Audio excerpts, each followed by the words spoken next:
Guegan Wagarono, and welcome to another episode of Straight Talk. I'm one of your hosts today, Michael Stock Sr., and we have today again Ross Montour. and I'm Lance DeLille. Lance DeLille.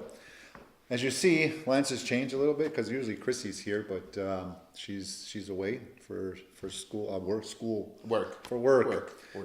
Hopefully she'll be back. Yeah. Jessica's not around. Yeah. So we filled it in. Three guys today. Three amigos today. Three amigos. See how this one goes today. So we're March 14th today, Wednesday, and it was snowing. After having much nice weather, it started to snow again a while ago. People thought I brought the Morose back and brought the snow back, but no, it's You not know what? true. I went to Plattsburgh yesterday, Yeah. and I just on the spur of the moment. And here we left here. It was I don't know, maybe it was 11 or something.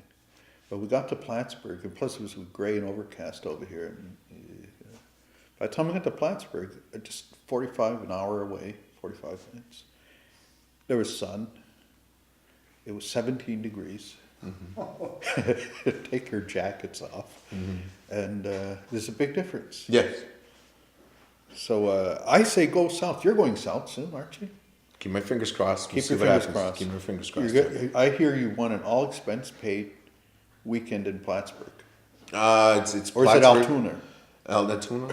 Altoona. I like that. Plattsburgh. We're going to Plattsburgh on there. But you know, it's funny you should mention that though. In Toronto right now, a buddy of mine is over there. He says how different the weather is by comparison, but it's like that across North America. I mean, global warming, however you want to look at it, whatever your opinions are in regards to that. But certainly weather conditions have certainly changed considerably and drastically within the past 2 weeks. And apparently the Monday, which will be today when we're filming this, is on the 14th.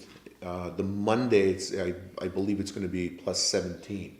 So we're looking into some drastic changes, especially what I guess most of us are used to in terms of how the four seasons went in this region. So so more than likely this weekend should be bullhead season. We'll start, right?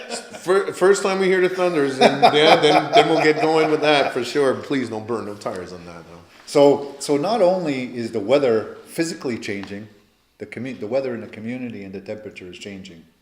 More break-ins. More break-ins. Yeah, I think that's one of the most main concerns right now from the community perspective, whether people are talking about it, social media circles. I mean, really, people are concerned, and there's a lot of people who are standing up for, and including the Kahnawake Peacekeepers, of course, with their involvement, which would be automatic because of the people contacting the peacekeepers.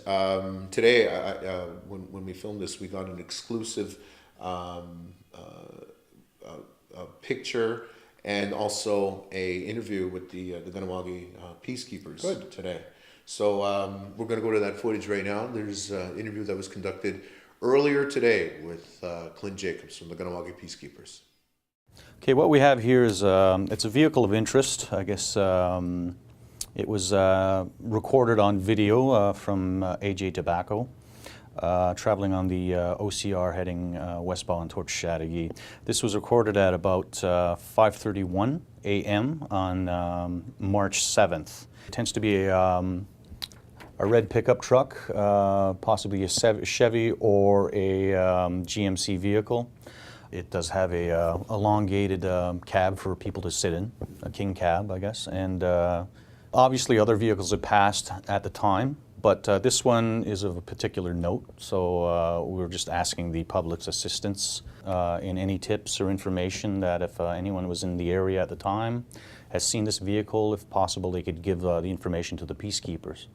If you wish not to divulge your name, just to give information that could be utilized, no problem. Just call directly and leave it on the message, and if need be, a investigator will be calling back on you. Okay.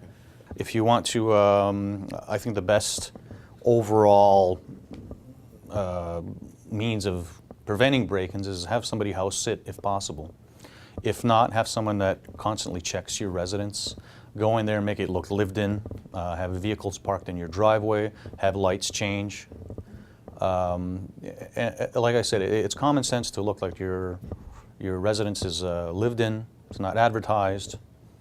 And make sure that people you know, your neighbors, relatives, are aware to keep an eye on your place. So, like I said, use your common sense when you're going away. If you walk into somebody who's actually in your residence at the time robbing your home, I would say, first of all, don't personally engage them. Contact the peacekeepers, yell at them to leave. If you're in a conflict where they attacked you, then by all means you're able to protect yourself. But keep in mind, if somebody is fleeing your residence, you'll be limited in what you can do in regards to, like saying, it's defending yourself. It's not attacking somebody that's trying to flee the scene. But like I said, we have to use your common sense. If someone's running out of the house, you can't, let's say, hit him on the head with a bat and seriously injure him, because it would put you under an investigation for kind of using undue force. So as you can see, even though this is in the earlier stages of the investigation, at least you know that there is some work that's being done. And they were showing a vehicle, I think. That's correct. That's correct. The vehicle itself is the vehicle that is part in this investigation. They want to find out more in regards to this vehicle. So if you have any more information, the number is still here to contact the Kahnawake Peacekeepers, and as well as their info line, which is fully confidential as well. So the number's not confidential, but you can call well, it you yourself can, yeah, that's what I meant. Yeah, for sure. But you know, we hear about break-ins all the time. I don't know what it is. If it is because of the social media, or that it's getting a lot of publicity, because, you know, over the years now, I mean, there's always been break-ins in this community forever. You know what I mean? It's always. Now it seems to be happening more often, or is it just because more people are talking about it now? Because as soon as something happens, everybody's on social media in the community, and more people are aware of it, where before it wasn't, but it was happening all the time. Well, I mean, I think that's part of it, certainly part of it. But I think, I don't know, then again, I might be wrong, but it seems to me that some of the kinds of break-ins that are happening are different now. You're seeing people from outside who are specifically targeting Kahnawake because of a perception that there's a lot of money lying around, and there are people involved in whatever it might be, cigarettes or whatever, and then they can just walk in, scope out a place a little bit, and then take advantage. I mean, the last one wasn't even, to my knowledge, cigarette related. I think there is some truth to that. I think in relation to a lot of the break-ins, there is a perception on certain individuals are targeting, but I mean, they're also targeting a lot of our elders in our community, and I mean, they're just because they're easier targets. Easy marks. Yeah, easy mark. I mean, the economic structure has certainly changed. It certainly is one of the things that people are looking at. I mean, it's harder to come upon that dollar that once was a little bit more easier. And I'm not just talking within the community, I'm also talking on the outside of the community. Certainly the prices have gone up. Within the past year, you've seen the whole economic structure change, where that $10 was able to afford you to buy X things. Now you can't even buy that anymore. So of course, when you don't have the ability, the work ethic, and all those other aspects to where you can create more of a living for yourself. But I think that you have to. You don't have to. I think that it's even difficult to be able to kind of create what I'm looking at here. I know I'm getting tongue tied because it's so complex, because you know, I don't think like a person who takes something from somebody. So it's very difficult to me to kind of look at that. But I mean, just looking at how the markets are nowadays, I mean, certainly how the economic structure is on the decline. If what you're saying is that the economy right now creates a situation where more people involve themselves in criminal acts, then I can see that. I can see that maybe on the higher end break-ins that we've been getting, or the home invasions that we've been getting. But there's been a lot of, I guess, opportunist crimes, where somebody is walking by, they try somebody's car door, the door is open, they take their purses and stuff like that. That's not something that somebody's planning all the time. Those Yeah. those are people that have an opportunity to do it, and that happens more so than not. And then some of the other things that were going on in different parts of the community, because it's not segregated to one area, although a lot of them are happening in one area. So you're thinking, well, maybe they're jumping around, but like last week, I think there was a few in a different part of the community, and even tried to get in, not knowing, or maybe they knew that there was somebody in the house, a woman and her children. So that's dangerous when it comes to that. You know, It seems like maybe the danger is that somebody's gonna end up dead. That's the scary thing. I mean, those are the things that I think everyone from, the community members, whatever system of government you're looking at, whether it's the council office, whether it's the longhouse, the peacekeepers. I mean, nobody wants to see. First of all, everyone wants to prevent this. That's why the peacekeeper was releasing this photo to the public, so then they can try to help. Yeah, and the thing is that you could say in Kahnawake is that nobody wants Kahnawake to end up being like Georgia or some other place where that's a routine fact of life, is that there are home invasions, that there's crime rampant and so on.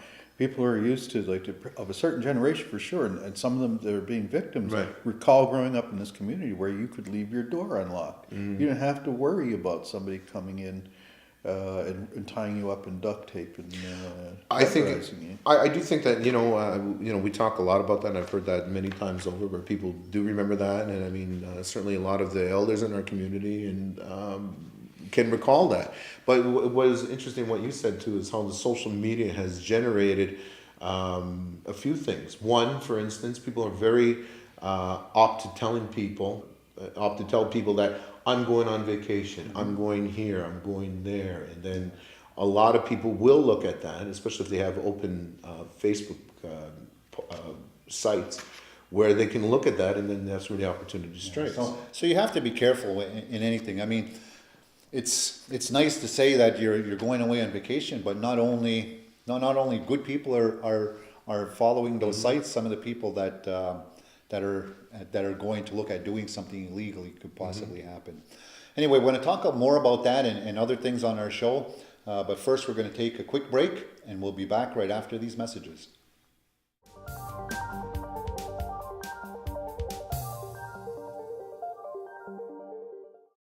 Welcome back to Straight Talk. Now, we were before the break, we were talking in regards to what is happening as a result of all these break-ins. I mean, people are talking about it on social media and how they're creating sections of protection groups. One part of it, though, I think is interesting, though, which is really good.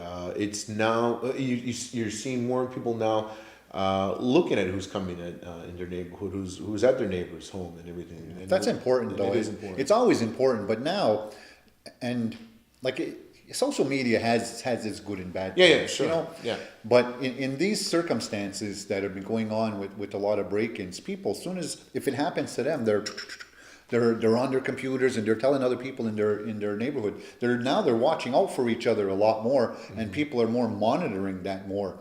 And then it spreads so fast across the community, people are outside right away. If you remember, I think a couple of weeks ago when that home invasion at Victor Bova's, they caught two of the individuals, Right. because people got out there and they were on the street, they were calling the police, they were, Sure.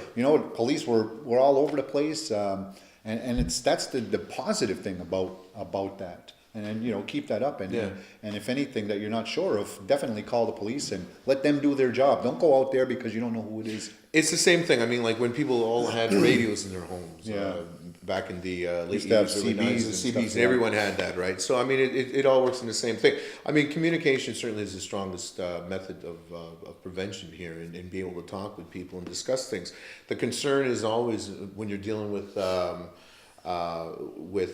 people with a tool such as Facebook and all those, and Twitter, is that stories can be created out of thin air. Yeah. And within the past 2 weeks, I've seen results of that, where they said, well, there was a break-in over here. I know it for a fact. And then all of a sudden you see these other people chiming in saying, dispelling it even down to the person where the break-in was supposed to take place, saying, that never happened to me. So, I mean, exactly, good and bad. I mean, it goes both ways. So those are the tools that are there, are available. It just has to be used wisely, because in the case of what you're saying, you don't want anybody to be killed. But don't get it wrong, though. I'm thinking, and in my past experience, that majority of the break-ins that are happening are people from this community breaking into somebody's house, not non-natives coming here to do it. Although we've had a few home invasions, but most of the break-ins that are happening on a daily or weekly basis are people from this community that are doing it. Concerns are varied. Concerns are varied. Concerns are varied in where you're saying that the home invasions are being conducted by people from out of town based off information from people within the community. There's home invasions from the community members that are taking place based off information from. I mean, there's so many variables to all this stuff to be able to pinpoint this. Let me ask you something in regards to this, and I want to ask Ross this as well. As a result of all these break-ins, what exactly have you seen in terms of community? What have you seen a positive spin towards this? Because I mean, you work in law enforcement yourself. I think that I think that it's because, like, more and more because of the social media, more and more people are saying something about it. I mean, before you had phones and that, people didn't want to call. They didn't want to be, they didn't really want to be involved just in case I'm next. Right. They're sort of like afraid of that part. But now with the social media, everything is going out there and everybody's following something. I'm sure that, I'm going to guess here, but I'm sure that everybody in this community is probably tied in only by maybe 3 or 4 people. Sure. Yeah. Right? There's. So the people that may be on your wall or Facebook and somebody else's, I'm sure that there's so much intertwined that within minutes everybody would know about it, right? So that makes a big difference. Right. But regardless, I think that that needs to stay. But we have to be careful on what we say and how we're saying and who we're accusing of all these different things. Right. So that's some of the downside of it. But as a result now, the first time when the home invasion with Belleville, Albany, Right. There was the one that was most public. There was a community. Yeah.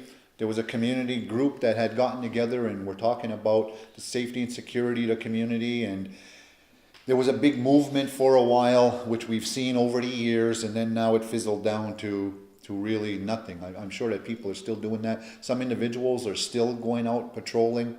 I know that the 207 had a patrol out there. I'm not sure 100% if it's still out there. Mm-hmm. And that sort of fizzled, reactionary. It fizzled sort. Sure. It's there, but now again, somebody's calling a men's meeting to address the same issues and see what can be done. So I don't know what's going to happen as far as that. The Warrior Society, or they used to call them the WS patrols before, when they were out there, I mean, these things were still happening, but they were there all the time to back up with the police, and a lot of people got caught in that situation because they were out there and we had checkpoints and all those things. Do we want to go back there? Probably not, but let's use the same type of a model of working together to do that, and whatever that is. But there's a cost to everything, right? Well, I think that's it. I mean, in my opinion, I think that's something that needs to come back in the same type of structure, because I think in 2 ways it was kind of a twofold situation. Whereas is that we had community members outside that were accentuating what the peacekeepers were doing and also what community opinion was. Because therein lies was the other part of it. Before we had the social media, we had the walkie-talkies that were going on. And you still see people mobilized to be able to help and catch these people who were conducting crimes in the community. So I think in both cases, I mean, if you're looking at the PKs or if you're looking at the Warrior Society, both have had smears on them at one time or another for whether it's opinion, whether if it's fact. It's always difficult. But I mean, all in all, when you funnel it down, I think everyone nowadays is trying to be able to create some sort of mixture of that, or some sort of combination of that, trying to get the best elements of both from the PKs, from the Warriors office. That's why I do see more community involvement in creating these groups. And I think that's what it is. It is a question of dollars and cents to be able to create these organizations, because everyone has to eat. Everyone has to support their But family. I think what at we the same have to time. keep in mind as a community is to allow the organizations to do their job and not take the law into their own hands. Because it seems like, you know, people are starting to get to maybe street justice. You know what I mean? And that's never a good thing, because although it affects you personally or somebody in your family, it's counterproductive, because if you go after an individual who may have committed or may not have committed a crime, and then you're committing a crime to offset their crime. Well, that was one of the So, you know what I that was mean? one of the things that from the PKs they actually said that. They said, listen, you know, don't take it within your own hands to be able to have any kind of vigilante justice. Yeah. You know, protect yourself, protect your family if that is being put on, you know, if you're stuck in that situation. But don't go out of your way based on what you were saying. Someone's posting on Facebook, you know, Joe Blow's coming in and breaking in, and he took off and running down the road. But Call the peacekeepers or what patrols or the bottom line, you know. okay, the bottom line is like community vigilance is what you want. Is you want people in the community to care about their community, Sure. pay attention to what's happening in the community, and cooperate with one another to see that these things don't continue to proliferate. And that's what you want. And you want to do it. And Mike, you have concerns from a policing perspective from your years as which are just as he said. Yeah, of course. Yeah. So that's the thing. Is that, but you can never say that the people who care enough to say get involved on their time. That's an ideal situation, as opposed to other places where nobody wants to get involved, nobody wants to call, nobody wants to, you know, they just I don't want to be involved. And we don't have that here, and luckily we don't have it here, and so I encourage people to continue that. That's true. I think at this time right now we have to take another break here on Straight Talk, and very, very heated conversation about this. So we'll be back right after this.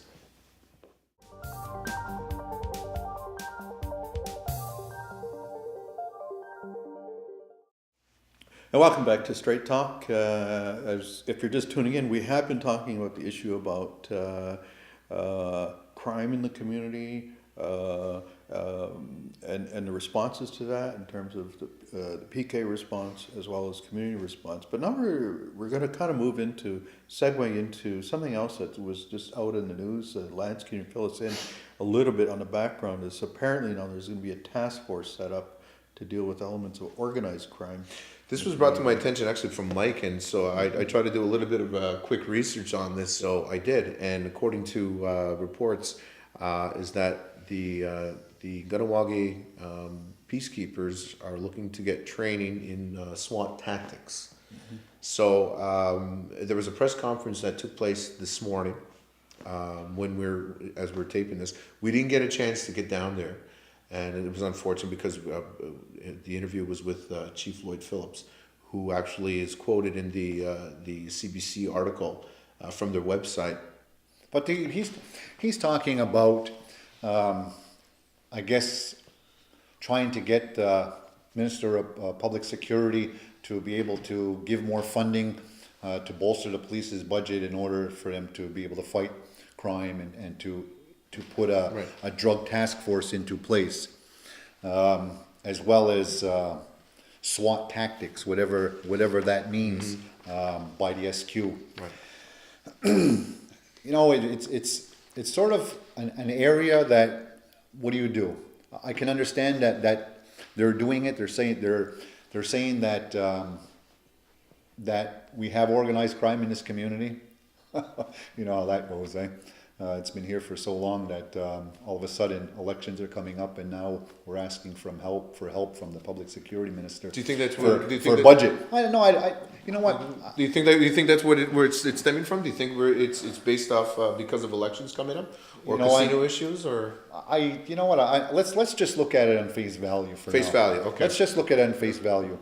The thing is if you're going to go to the public security minister publicly and say that you need more money to do all these things, Then you're going to the community before that and saying that we're gonna spend hundreds of thousands of dollars on referendum and information for this casino project and everything else like that. Why did you just throw a couple of $100,000 away on that project? And then now you're saying that the police don't have any money in their budget to be able to do that. That's the issue, that's the problem, is But because. I'm gonna ask a question that would come from a community member, which I am, okay? Is, it's a simple question, I mean, it's not slanted in any which way, but just an out there question is, do we need a SWAT team in Ganawagi? Well, they didn't say SWAT team, they said SWAT tactics, and it's a little bit more. But do we need in it? dealing. Is it Well, something we need? I think the expertise that the SQ have in that field is going to benefit all the police because of a lot of the home invasions that they're getting to. I mean, the police are trained with firearms and everything else like that, but it's not the same when you have to deal with individuals all the time, or in recent months that have been going into stores with firearms. Going into homes with firearms. Police tactics aren't just a matter of getting a SWAT team to go and kick your door down. It has to do a lot with the mythology of everything, the policing, how to approach, what to do, what not to do, and those things evolve and change all the time. Right. If you have a situation where we have now, where you've had a couple of home invasions, and I guess the fortunate thing is that they were already out of the house when that happened. But because of the speed and the vicinity of how close the police are to majority of residents, Right. they can get a phone call from somebody and be there, and then the people who were their home invasion become hostages. Then how do you deal with that? So part of police tactic is hostage negotiations and different things like that. So we're evolving so much into this community that it's not a bad thing that that's happening. I think that you have to look at what the positives of it, and people are, as soon as they see that the SQ are involved, it becomes a negative thing. Sure. If it's just a training aspect, is one thing. Okay. The thinking is a little bit different when you have to go into those situations, but we also have to protect our police, you know, and we have to give them the tools to be able to do their job when this is happening a lot. I think it's not just the SQ that are the ones who are offering the training. When I spoke very briefly with Chief Dwayne Zachary of the Ganawagi Peacekeepers, he did say that there are options to have our officers trained in different modes of protection and mobilization to enforce. But I mean, it comes to more than just the training part of it. There's equipment that has to be purchased. There's plans that have to be made. There's teams that have to be put together. Like it's not just a matter of saying that we're going to do that. It becomes a bigger animal, and it's expensive to do. Right. So he said I just yes. want to go to say, like, just to let you know, he just said yeah, yes. yeah, there you no, go. I got that part. Yeah. The thing though, but also raised up at least in the story that I had a chance to glance at, is that part of the rationale for this year is being raised is organized crime, bikers, Chinese gangs, so on and so forth, task force infiltration into the community and so on. And those guys are not really, they're involved in something else rather than penny ante home break-ins. Not But that I'm I always say minimizing it's those things. timing. I always say it's timing. So now because people look at those things and are going to say, okay, well, who's being targeted for a raid? And that becomes part of the mix too, you know. the only reason why I'm saying is the timing is because look at what's been going on. You know, organized crime has been in this community for years and years and years and years and years and years. Drugs Sure. has been in this community for years and years and years. These type of crimes have been happening all the time. Right. You know, and what all of a sudden now we're getting on the bandwagon and we're saying that now we need to do something about it. That's ridiculous. It was always happening, and there was always something to go about it. Why now do we need the public security minister to give us more money because of it? Is because are the police in negotiations for another budget, and is this a tactic for the council to do? Those are some of the questions, I guess, that would have been asked at the press conference. Like I said, unfortunately, Yeah, unfortunately, it's going we on. didn't It was going on when we were doing our taping, so Yeah. we couldn't have gone and done both. And Yeah. anyway, regardless of the scheduling issue, I guess we'll see what the outcome of that will be in the Probably next time we come on. well in the other media in the community. Yeah. What they're going to report on based on that. Right now, we're just going on what CBC is saying in regards to that, with Lloyd Phillips making that statement. Right. So is it part of a tactic? I don't know. But like I said, if we just look at it on face value, I can't see, you're asked, like I said, I'll say it one more time, is to take all hundreds of thousands of dollars and throw it away on surveys and all these things for a casino, and then on the other hand turn around and say, well, now I need money for to help the police do their budget. We talked about that for all the time, that they need more money to be able to do these things, and then you keep throwing it to something else. You know what I mean? So that's what the community is saying. The What would community you say though? I mean, somebody would say, well, argue, but wait, hold up, but policing in general, within the policing agreement, so on and so forth, within the policing structures within the province and so on, there's money available for those kinds of things. So we're just accessing those dollars. What do you say to that? I would say that I'll say to that what I said when the community had received the money for proceeds of crime. Give it to the police to deal with this. Now we're a year later of that money, the proceeds of crime. How much did you actually give the police to help them do this job? And we talked about organized crime. We talked about the drugs. We talked about getting another dog. We talked about all these things to take that money and give it to the police with organized crime. We had some. Okay. So what are you going to do with it now? What I'm gonna do right now with that is we're gonna move into a break. We're gonna take a break from Straight Talk, this conversation. We'll actually move on to some other things as well as we close up on this particular discussion. But don't go away, come back right after these messages to more Straight Talk.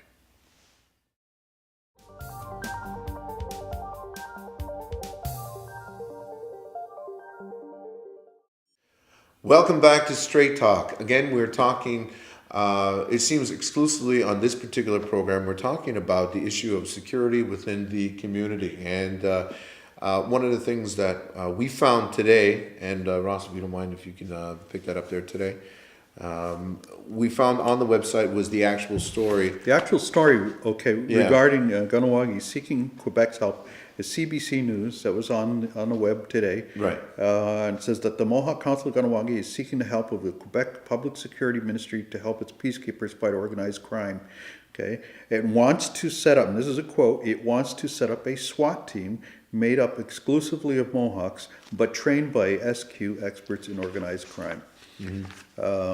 So, to me, are we down to a question for the week? Are we? Okay, the question would be for the. Well, I mean, the online poll. I think are people given the concerns with crime that are facing the community? Are they supportive of this initiative, the SQ training, the PKs in capacity with regard to SWAT techniques, or whether it's actually a SWAT team that's being discussed, or simply training in terms of measures? So, I guess we'll have that up on our website, on www.mohawktv.ca and take the poll. But I don't agree with Kahnawake having its own SWAT team. Okay. I don't agree. There's too much time and money and everything involved in that. It's not just going for training once. The equipment is expensive. Everything costs a lot. It's very expensive. And what do we, you know what I mean? Is the government going to fund that all together?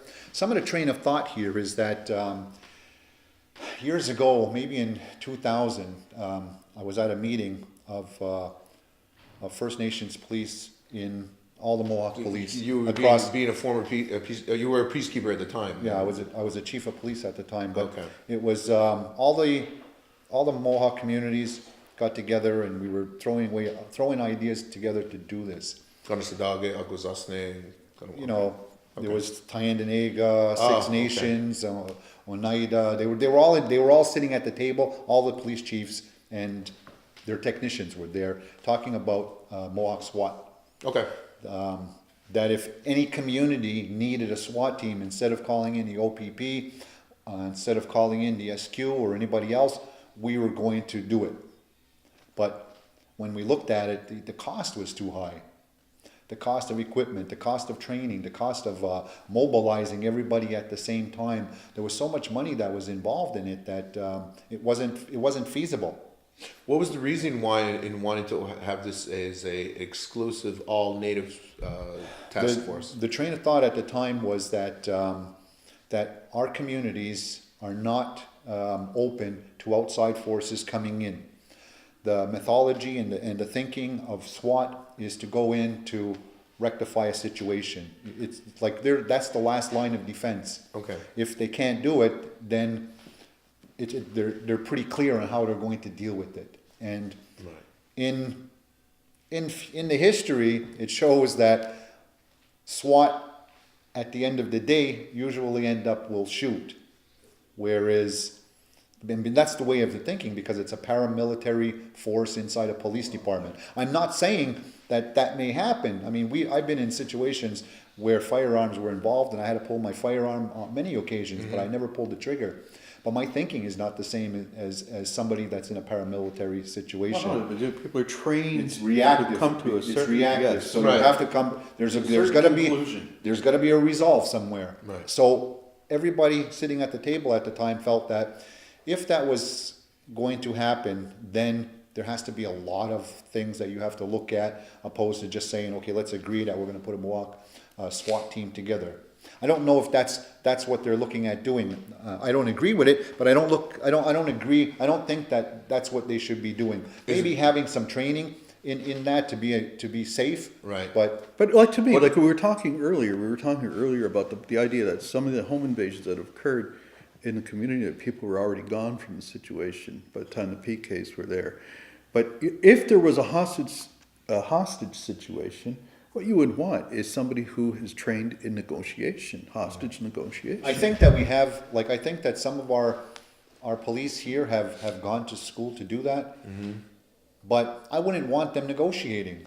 I'd want somebody in the MUC, I'd want somebody in the SQ, I'd want somebody The in the answer would be RCMP. why though? Why though? Yeah, It's why? because, Yeah, 'cause it's that's because interesting. it happens more elsewhere than it does here.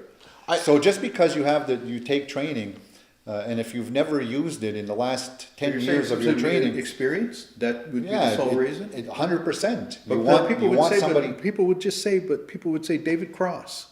It's not the same situation. I was there. No, I was there I was there 2 minutes after when they were chasing him over the bridge. I was already on the way to his house. Okay. So I know that situation and what happened. This is nothing like that in negotiation situations like this. That was a reactive situation where you had two dumbass police that were afraid and pulled the trigger because they were afraid. Because of the panic. But you because of understand the what I'm training. saying, But You the understand. negotiating somebody that's in a hostage situation is a totally different mentality, and it's a totally different thing. And the only reason why I'm saying that is because it should be somebody who's doing that all the time. Okay. If you take the MUC or you take the SQ or the So RCMP, you want somebody with 20 years experience. yeah, for sure, that does that. But arguably, I suppose it comes down to, and the thing about SWAT and everything else here is, if there's going to be a Mohawk SWAT team in Ganawagi, who are they going to be used for? Not necessarily, it's not going to be Chattagee. No, it's going to be on It's going to be ourselves. here, and then you're going to have to deal with the perception in the community of what that means to us as a community. I'm hoping that this is. I think- I'm hoping that this is just maybe CBC. An error. I guess adding to the whole story. Yeah, it's kind of hard because basically what we're going on is what's printed here at this time. I mean, we weren't involved in the press in the meeting, unfortunately. With But Lloyd, I do believe that that there should be more money in the policing budget, that there should be a team set up, that there should be able to have that money to do it. And I always say that. I think we need to bolster our department and get more people and give them more training and to do that. And we're growing too fast and the police aren't growing fast enough to do it. And that's, so this is just to keep up with everyone else and be able to implement.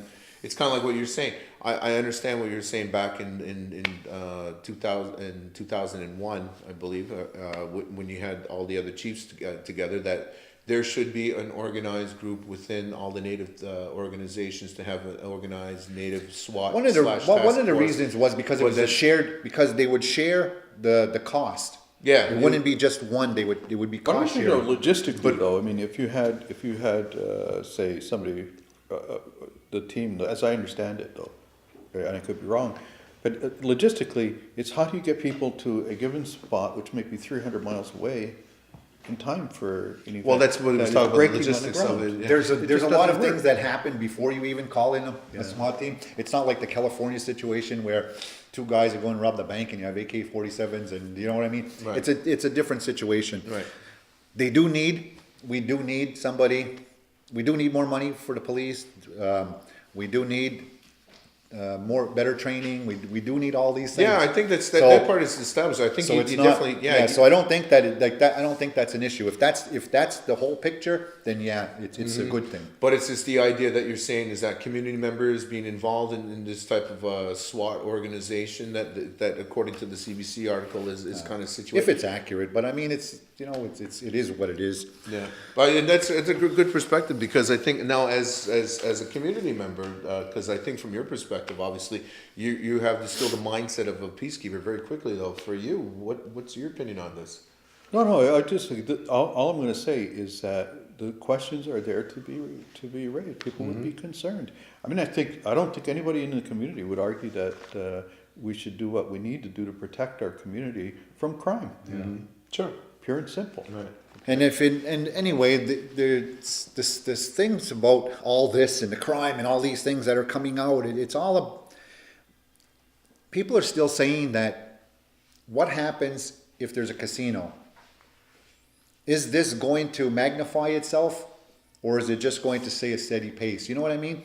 Is because there's a referendum supposedly coming up, Yeah. and if it's voted yes, will the casino make this community more unsafe because of it?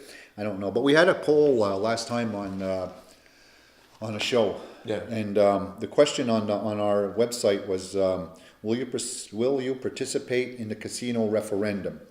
And 83% of the people who voted said that they will, and 17% said no.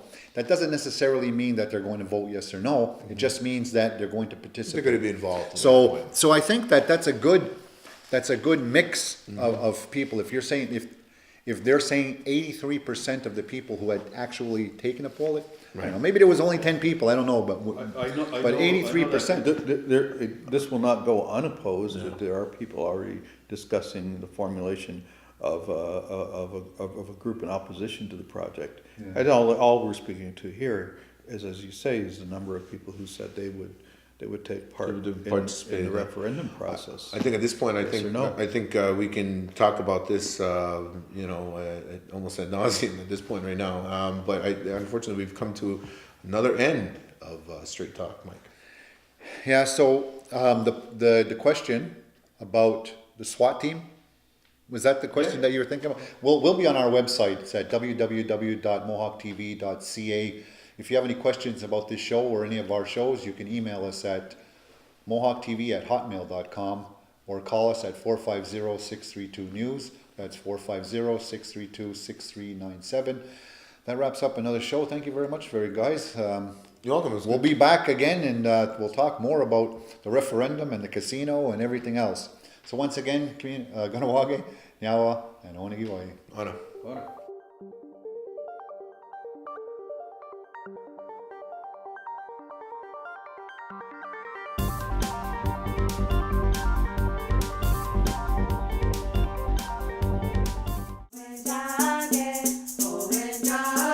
Kanya ke haga thadi adraste kayerniga hiadu zewaderoru.